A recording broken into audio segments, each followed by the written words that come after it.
Sveiki, mani mīļie auniņi. Tātad horoskops 2021. gadam. Tātad no manis. Tātad paskatīsimies. Auniem 2021. gadsimta devies, ko vēlaties teikt. Tātad auniem. Auniem ļoti tātad šajā gadā ir jāatbrīvojas no savām bailēm. Tātad sadarbība ar arcangeli Mihēlu ļoti laba un Rafaelu, ja, jo jums ir jāatbrīvojas no vecajām enerģijām, tātad, ja, no vecajām situācijām, no tā visu, ko jūs valkat līdzi no pagājušajām un iepriekšējiem gadiem, no tā ir jāatbrīvojas, kā arī savām jūtība, teiksim tā, jāsaudzē savu, jā. Tātad gan no ēdiena, gan visādiem procesiem, enerģijām, cilvēkiem, jā. Respektējiet paši sevi, savas sajūtas, jā, tāpat arī partnerattiecībās un viss.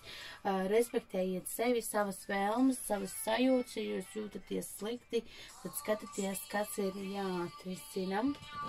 Tas ir no eņģelīšiem, un tā, tagad paskatīsimies taro kārtis. Tātad, ko jūs vēlaties teikt auniem 2021. gadā auniņiem? Ko jūs vēlaties teikt auniņiem 2021. gadā? Tā.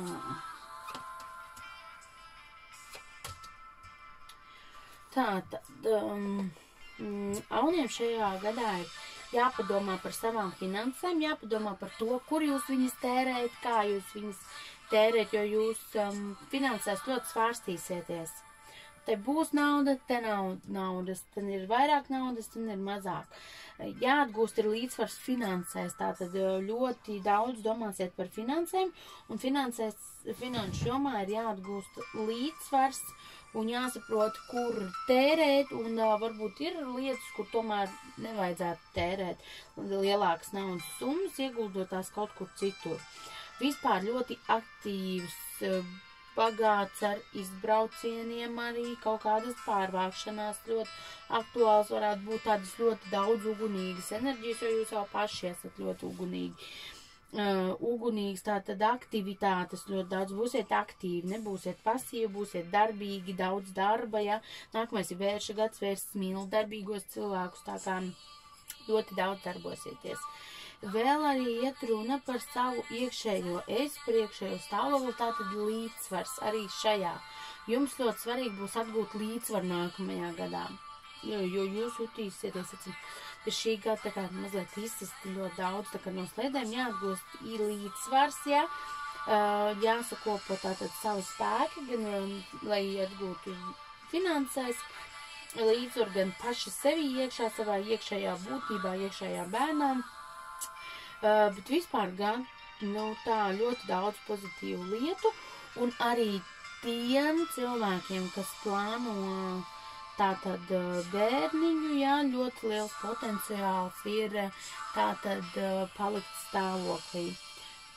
Tie, kas šobrīd tams nav aktuāli un to nevēlās, ir jāpiedomā tātad par to, lai nerastos tātad šī situācija, kad neesat gatavi un viņi jūs pārsteidz, jo ļoti aktuāli būs bērni nākamajā gadā, tātad arī iespējam palikt stāvoklī.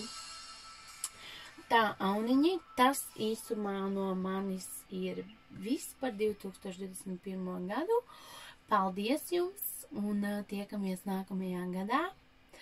Un vēl gribēju piebilst arī to, ka es varu izlikt arī personīgi tieši attiecīgi jums, jūsu zodiaka zīmē, ja, jūsu personībai vai arī kāds būs nākamais gads. Bet par to jums jāgriežas pie manis individuāli, vai nu rakstat man uz e-pastu fortuna@inbox.lv vai arī rakstat man manā lapā Fortuna, tātad man vēstulīt, un tur par visu vienosimies. Lai jums laimīgs jaunais gads, mīļie jauni, un tiekamies 2021. Atā!